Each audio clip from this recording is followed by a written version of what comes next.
Dios ha logrado enamorarme de una idea.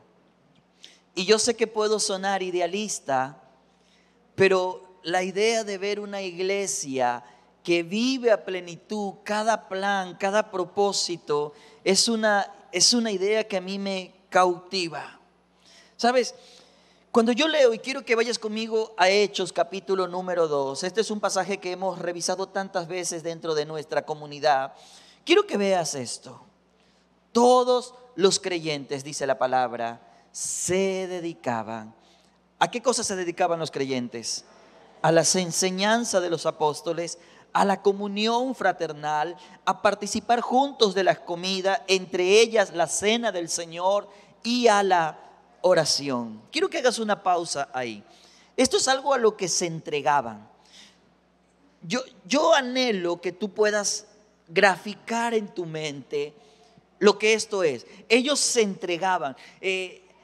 No sé si te ha pasado a ti, pero yo recuerdo que cuando yo era pastor de jóvenes, y obviamente conocí al Señor también mientras era joven, tenía 16 años, mis padres en algún momento me dijeron: solo te falta llevarte la cama a la iglesia. ¿Alguien le dijeron eso alguna vez? ¿Cierto? Solo te falta llevarte la cama a la iglesia, porque amaba estar en la iglesia, disfrutaba estar en la iglesia, compartía cosas memorables en el ambiente de la iglesia. Y no me refiero al lugar, sino al hecho de la comunidad como tal. Ahora, yo entendí durante aquellos días que era vivir entregado. Había algo, yo me iba. Yo estaba presente, porque realmente amaba estar en eso. Y ese amor me ha acompañado por tantos años. Y esta comunidad que estamos aquí leyendo, todos, no unos cuantos, sino todos, se dedicaban, se entregaban a las enseñanzas. Verso 43. Había algo que caracterizaba, aparte de esas acciones, que había un profundo temor reverente sobre todos ellos. Ese temor es el deseo de vivir genuinamente el evangelio. Y los apóstoles, que eran los pastores de la iglesia en aquel momento, realizaban muchas señales milagrosas y maravillas. Entonces, esta comunidad tenía un profundo temor, porque había un deseo de vivir para Dios, no solamente su vida, sino toda su casa, y los milagros empezaban a ocurrir. Verso 44 dice nuevamente: todos los creyentes se reunían en un mismo lugar y compartían todo lo que tenían. Vendían sus propiedades, sus posesiones, compartían incluso el dinero con aquellos en necesidad. Ellos no toleraban ver a alguien en necesidad. Diga conmigo: eso es bueno. Porque a veces, tú sabes, ojos que no ven, corazón que no siente. Y la iglesia muchas veces cierra su corazón porque prefiere mirar a otro lado. Pero esta comunidad, y ojo, es una descripción de una comunidad genuina que existió en el inicio de lo que hoy conocemos como iglesia. Esta comunidad nos deja ver cómo era el corazón de Dios cuando veía a su iglesia. Una iglesia que no solamente buscaba en oración, no solamente se metía en la palabra y era teórica, sino que en la práctica era una iglesia que sabía ser generosa. Sabía ser compasiva. Y esta iglesia no permitía que haya gente en necesidad. Verso 46. Adoraban juntos en el templo. ¿Quiénes disfrutaron del tiempo de cantos esta mañana? Qué hermoso tiempo, ¿cierto? Qué lindas canciones. Y esas canciones muchas veces reflejan nuestra oración. Y adorar juntos en el templo es parte de. Luego se reunían en las casas para la cena del Señor. Ya vamos a reactivar nuevamente nuestros grupos de comunión, de conexión, en el ánimo de sentarnos en una mesa. ¿Sabes? Amo los tiempos en las mesas.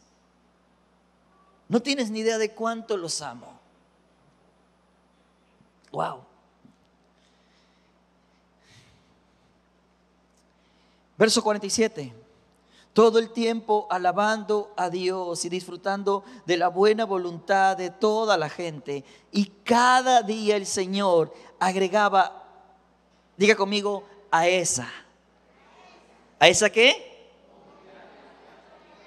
Los que iban siendo salvos. Dile a tu vecino: de ahí sacaron el nombre. Dile. Muchos me han preguntado: ¿De dónde?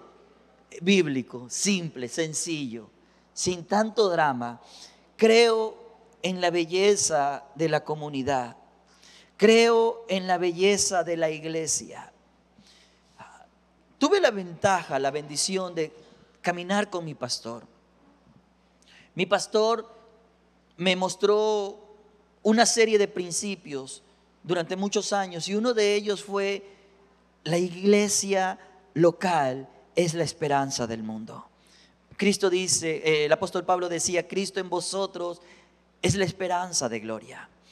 Y cada vez que entiendo Cristo en nosotros, hablo de la iglesia, hay esperanza para el mundo.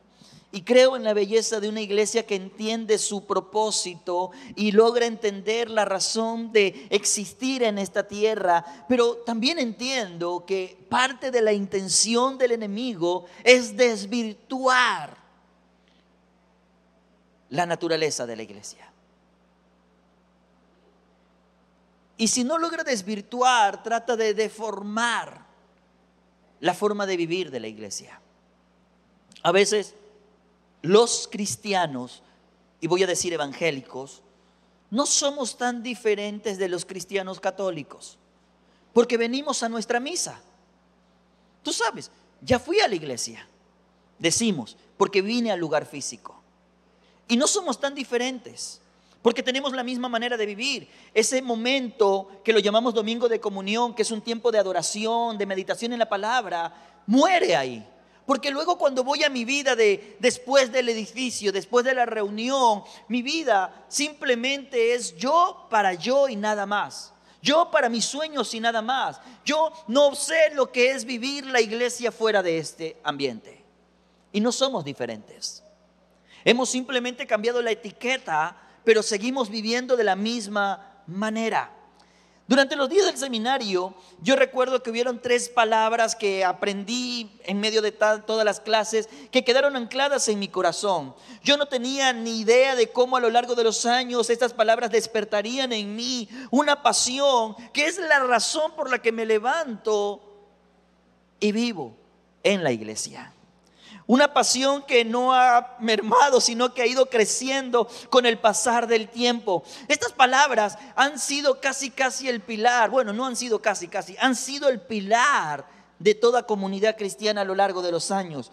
Cuando reviso Hechos que acabamos de leer, me doy cuenta de que esa comunidad se sustentaba, todo lo que hacía, en base a 3 pilares. Y estas palabras son claves. Quiero mostrarte las palabras en griego. Una es koinonía, la 2 es kerigma y la tercera palabra es diaconía. Quisiera animarte a que abraces estas palabras y las tengas metidas ahí en tu mente de forma permanente. La koinonía o la comunión tiene que ver con se sentaban en las mesas. Ellos se sentaban a la mesa y se conocían. Y me gusta porque ahí estamos en una mesa. Ellos se sentaban en la mesa. Me encanta.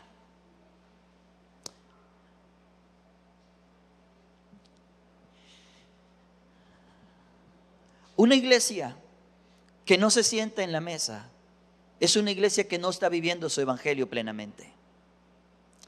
Porque esto no es una mesa. Esto es un buen tiempo corporalmente, pero sentarme en la mesa tengo la oportunidad de estar frente a otras personas y conocerlos. Por eso amo cuando me siento y tomo un café con la gente de la iglesia. Por eso amo el pasar tiempo conversando con la gente, porque sus historias cautivan mi corazón. Reír con el que ríe. Hoy está de cumpleaños Ivonne, que es parte de nuestro equipo de servicio, de liderazgo, y reír con el que ríe, pero también llorar con el que llora. ¿Sabe mi familia? Y no quiero exagerar, no quiero que se tome mal lo que digo, pero ¿sabe mi familia cuántas veces llego con el corazón quebrado por las historias que me toca escuchar de gente batallando con cosas? Pero ¿cómo logro entender cuando están batallando? Porque separo el tiempo y me siento con ellos y comparto con ellos. Río con el que ríe, pero también lloro con el que llora. Muchas veces toca levantar al caído. Algo que aprendí a lo largo de los años es que si has de levantar a la gente que está en el lodo, debes aceptar que de alguna manera tus manos van a ensuciarse. Hay cristianos que dicen, ¿sabes qué? Estoy tan bien donde estoy con el Señor que yo no quiero ensuciar mis manos. Pero si has de levantar al caído, tendrás que ensuciarte las manos. Por esa razón es que a Jesús le decían, mira, ve, mira con quién se sentó a hablar. Oh, estás viendo con quién está compartiendo su tiempo. Porque la gente no logra entender lo que es tener comunión. La koinonía o la comunión es el tiempo en el que uno reconoce que más allá de pasar un momento alegre, lo cual es importante, es el hecho de conectar genuinamente el corazón. Dios anhela comunión con nosotros. Él dice, yo no solamente quiero conocerte, quiero que tú me conozcas. Porque esto es un asunto de doble vía. Él nos conoce porque Él nos creó, pero Él dice conocer es más que saber quién eres. ¿Recuerdas cuando Jesús estaba hablando? Él decía, llegará un momento en el que tengamos que estar frente a frente y Él va a decirte, mira, pudiste haber estado en la iglesia, pudiste haber servido, haber hecho milagros, pudiste haber enseñado profundamente cosas espectaculares, pero perdóname, yo no te conocí. ¿Cómo no me conociste? Si tú me creaste. Sí, yo te creé, pero yo no te conocí. ¿Por qué? Porque comunión es pasar tiempo. Si tú crees que esto es suficiente para tu caminar con Dios, tú te equivocas. Si tú crees que esto es suficiente para decir, soy parte de la iglesia, te equivocas. Esta iglesia obviamente se sentaba en la mesa, comía, compartía la cena, disfrutaba momentos juntos porque realmente entendía que la koinonía, esa comunión, era parte de. ¿Cuánto tiempo de casado tienen ustedes? 3 meses. Ya casi 4 meses. Muy bien. Ahora, a mí me encanta verlos. ¿Cómo disfrutan estar juntos? Yo lo veo a Aldo. Aldo trabaja con nosotros. La hora de salida él corre a ver a su esposa. Y yo digo, wow. Hay muchos que la hora de salida no hay algo más que hacer. ¿Me explico? Por el deseo de estar juntos. El deseo de estar juntos. Y eso es la comunión. La segunda palabra es el querigma. Ellos estudiaban la palabra. Y más allá de eso, ellos eran cartas abiertas que podían ser leídas por todos. Cuando yo vengo a la vida en el Señor y entro en lo que llamamos la iglesia o la comunidad, el Señor cambia muchas cosas en mi vida. Yo tenía la idea de que si yo proveía para mi casa, de repente tú dices, no, yo tenía la idea de proveer para mi casa era suficiente, yo estaba siendo buen padre. Pero resulta que vienes a la iglesia y el Señor te empieza a través de la palabra a enseñar que proveer es algo que puede hacer cualquiera, aún sin ser el padre. Pero estar presente, formar, acompañar a lo largo del proceso de crecimiento, eso es otra cosa. Entonces la palabra empieza a transformar mi manera de pensar, mi manera de vivir, y lo hace no solamente por la palabra escrita, sino por el ejemplo mostrado. Conversaba con mi hermano hace unos días, atravesando un momento crítico. Y sus palabras entraron en mi corazón, porque él me decía, mira, estoy batallando con esto, pero cuando veo tu vida y entiendo lo que está pasando y he visto cómo Dios ha hecho, yo digo, también lo puede hacer en mí. Y Dios hablaba a mi corazón y Él me decía, la iglesia no solamente enseña teóricamente, sino que está desafiada a modelar la palabra. A modelar la palabra. Por esa razón, esta comunidad estudiaba, se dedicaba a la enseñanza. Ok, yo quiero entender cómo es esto de vivir para Dios. ¿Qué es lo que Dios espera de mí? ¿Cómo se supone levanto un hogar que ame a Dios, que sirva a Dios, que viva para el propósito de Dios? ¿Cómo es esto de cuidar un matrimonio hasta que el Señor nos permita partir a su presencia? ¿Cómo es esto de ser sal, de ser íntegro? ¿Cómo es esto de batallar en medio de la adversidad y de las luchas? Pero estudiar es una parte. Ellos lo vivían. Por eso es que ellos eran cartas abiertas. La gente los veía y la gente decía, ¿cómo es eso? ¿Cómo puedes tener paz en medio de todo lo que estás pasando? ¿Cómo puedes levantarte después de todo lo que te ha sucedido? ¿Cómo puedes sostener tu hogar a pesar de las cosas que han pasado? ¿Cómo puedes? Porque son cartas abiertas. Esta iglesia es una iglesia que entendía la importancia de ser sustentado por la palabra, pero no aquí, sino acá. La palabra se encarnó. No hablaron del amor, vivieron el amor. No hablaron de la santidad, vivieron en santidad. No hablaron del perdón, vivieron el perdón. No hablaron del servicio, sirvieron.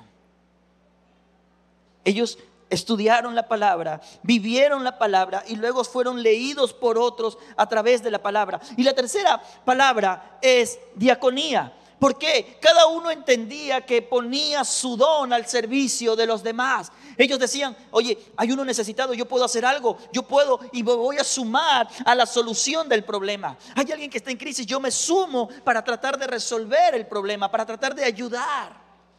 Ellos entendían que, si bien es cierto, como decíamos la semana anterior, no podemos ayudar a todos, pero todos podemos ayudar a alguien. Ellos decían, presente. Dios me ha dado a mí la capacidad y yo quiero sumar, yo quiero ser parte. Estos tres pilares sostienen a la iglesia.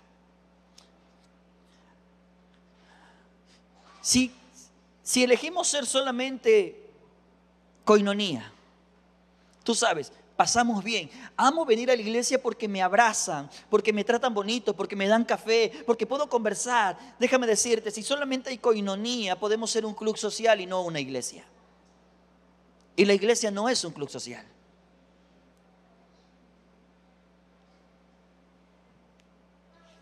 Si nos quedamos solamente en la proclamación del evangelio, que es lo que la mayor parte del tiempo hacemos, enseñar, podemos ser un buen instituto, pero no necesariamente ser iglesia.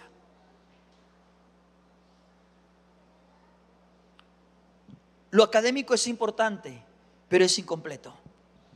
Ahora, si nos dedicamos al servicio y decimos, vamos a lavar los pies de la gente, vamos a dar de comer al hambriento, vamos a hacer las cosas que hacen falta hacer para que la gente viva mejor, podemos ser una institución filantrópica, pero no necesariamente una iglesia. Y encontramos de las tres cosas en el mundo y aún así no ser iglesia. En estos días, desde la pandemia para acá, se hicieron muy famosos algunos eruditos. Probablemente usted lo ha escuchado, algunos de ellos que han hecho lo que llaman la batalla cultural y están enseñando a tanta gente cómo lidiar con los cambios sociales, las ideologías que están corriendo en el mundo, y desde la batalla cultural están tratando de edificar a la gente. Y yo recuerdo que yo estaba escuchando una vez una de las conferencias y todo lo que decía es verdad. Yo lo filtraba a través de la palabra y decía, esto es cierto. Pero en medio de eso, recuerdo que él dice, y no voy a mencionar quién, pero él dice, y odio a estos que nos imponen y todo. Y en ese momento el Señor despertó la alarma y me dijo, ojo, tener la verdad no es suficiente para ser cristiano. Porque en Cristo vive plenamente, vive la plenitud de la gracia y la verdad. Y en nombre de la verdad condenamos a todo el mundo. Y no somos más que fariseos. Y los fariseos no son cristianos. Entonces, he ido al Señor constantemente y amo la iglesia. Y a veces está llena, a veces está vacía, a veces decepciona, a veces entusiasma, a veces despierta una pasión, a veces crea una decepción. Y a pesar de todo, amo a la iglesia. El Señor ha logrado enamorar mi corazón por su iglesia, que no es perfecta, pero se encontró con el perfecto amor del Señor. Y estas tres palabras hemos tratado de, tú sabes, simplemente para hacerlo un poco más contextual, establecerla en tres palabras que son no solamente el propósito, sino también el proceso a través del cual te invitamos. Queremos invitarte a conectarte, que tú puedas, bueno, ahí está, ¿no? La comunión, que es la coinonía, el querigma, que es la proclamación, ahí está abajo, y la diaconía, que es el servicio, la proclamación del evangelio. Ahora, estas tres palabras hemos tratado de simplemente adaptarlas un poco y queremos invitarte a que tú te conectes, que lo hagas genuinamente con Dios, que te conectes con tu familia y que te conectes con la iglesia. Conéctate, ten comunión. ¿Cómo te explico esto? Desespero para que conozcas a Dios. Desespero para que el Dios a quien yo he conocido, quien no solamente me ha perdonado, sino que me ha restaurado, me ha sanado, me ha liberado, me ha mostrado que Él cuida de mí mucho más de lo que cuida las aves de los cielos, que Él se preocupa por mí, que no es distante, sino que es cercano. El Dios a quien yo conozco, anhelo tú lo puedas conocer.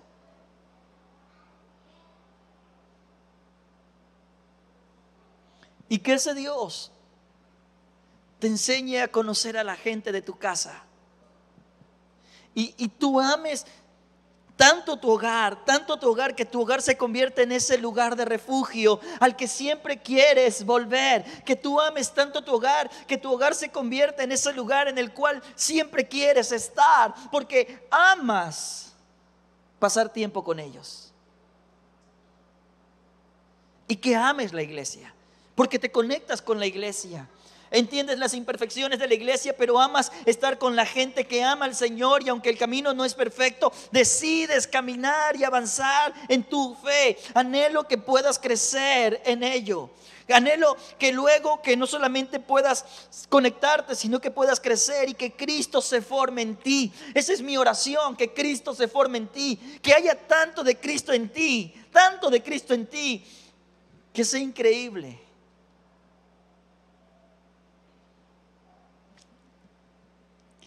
Que seamos esa iglesia que ha crecido en su carácter. Mira, recientemente, durante los últimos años,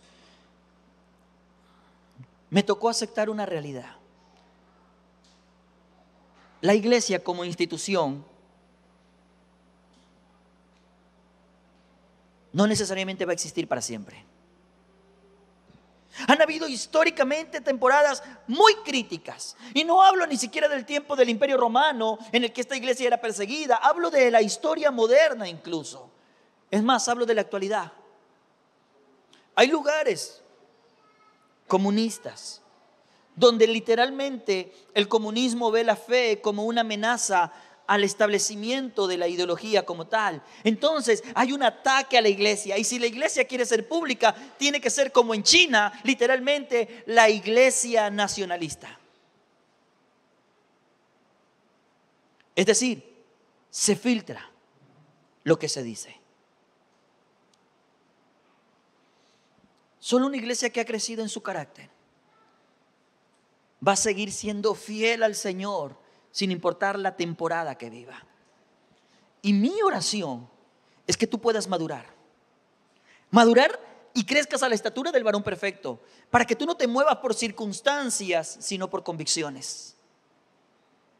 Quiero invitarte a que tú pongas tu servicio a los pies del Señor. Digas: Dios, cuenta conmigo. Colabora en el plan redentor de Dios para la humanidad. Colabora en todo lo que puedas, en todo lo que Dios te invita. ¿Sabes? Si tenemos la mentalidad de club, Tú vas a decir, yo pago mi cuota, entonces yo vengo a ser servido. Ya pagué mi cuota. Quiero atención bonita, pastor. No te me pases del tiempo. Préndeme el aire. Tenme limpio los asientos. Yo ya pagué mi membresía. Ya, club. Eso no es comunión.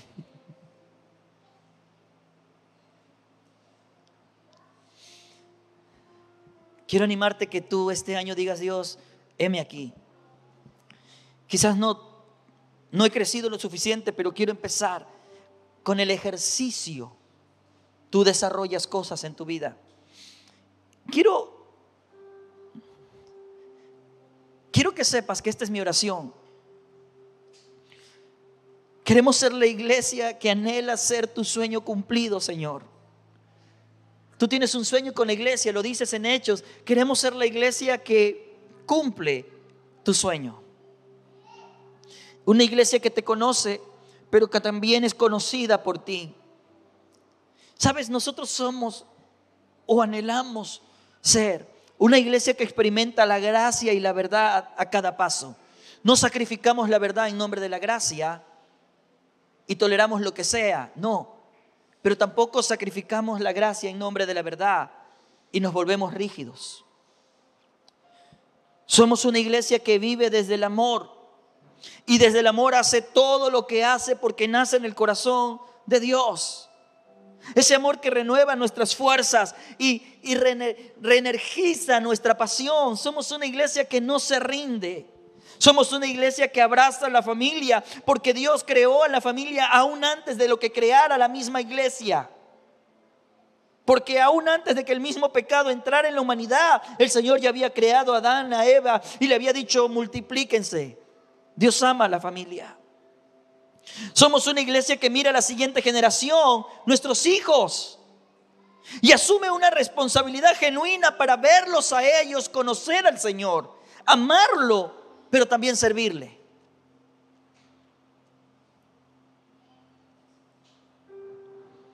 Yo no logro entender cómo padres tiran la toalla con sus hijos. No lo entiendo. No digo que sean forzados a venir, pero mi corazón desespera porque la siguiente generación necesita conocer al Señor. Somos una iglesia que cree en las comunidades pequeñas, donde nos sentamos frente a frente y nos conocemos, donde nos abrazamos en el amor del Señor, nos levantamos, nos apoyamos, nos corregimos, porque el hierro con el hierro se afila. No creas que todo es color de rosa. Hay momentos de confrontación, pero la confrontación desde el amor sana. Es como cuando tú ves a tus hijos y tú los ves haciendo algo malo. Tú tienes varias opciones. Una de ellas, déjalo que haga lo que le dé la gana. Lo pierdes. La otra, te sientas y hablamos. No lo haces desde el orgullo de, para que veas que yo tengo la razón. No, lo haces desde el amor, desde el deseo de ver formado el carácter de tu hijo. Eso ocurre en la iglesia. Ser una iglesia que es guiada por amor es ser una iglesia que vive por los propósitos de Dios y no por las circunstancias. Por eso la iglesia tiene que seguir siendo guiada por los propósitos. Aunque el mundo entero se vaya de feriado, la iglesia mantiene vivo el día del Señor. ¿Usted me está captando? Porque así sea uno que está en una necesidad profunda, la iglesia tiene brazos abiertos para ese uno. Ser guiados por amor es entender que ese propósito nos lleva a proclamar las buenas nuevas, sanar al quebrantado, liberar al cautivo. También es dar vista al ciego. Ser guiado por amor es vivir los procesos sin huir de ellos. Es entender que ninguna disciplina es agradable, como dice la Biblia, pero cuando el proceso ha terminado, oh Dios, gracias por aquello en lo que nos hemos convertido. El individualismo cultural ha plagado a la vida de la iglesia. Recientemente, mientras estaba estudiando, el Señor me recordaba que el carácter de una persona se forma en medio de un ambiente de comunidad, donde más allá de ser enseñado, ve ejemplos. Ve ejemplos. Cuando una familia quebrada ve otra familia restaurada, aprende de ella. El carácter se forma en medio de la comunidad, pero el individualismo cultural se ha metido en la iglesia. Por eso, bueno, lo mío es con Dios y nada más. No, Dios forma el carácter de Cristo en medio del ambiente de la comunidad. Aún en medio de las disciplinas, donde el hierro con el hierro se afila. Ser guiados por amor es vivir creyendo las promesas, sin desmayar, aunque solo se vean lejos. ¿Qué tal si te pones de pie?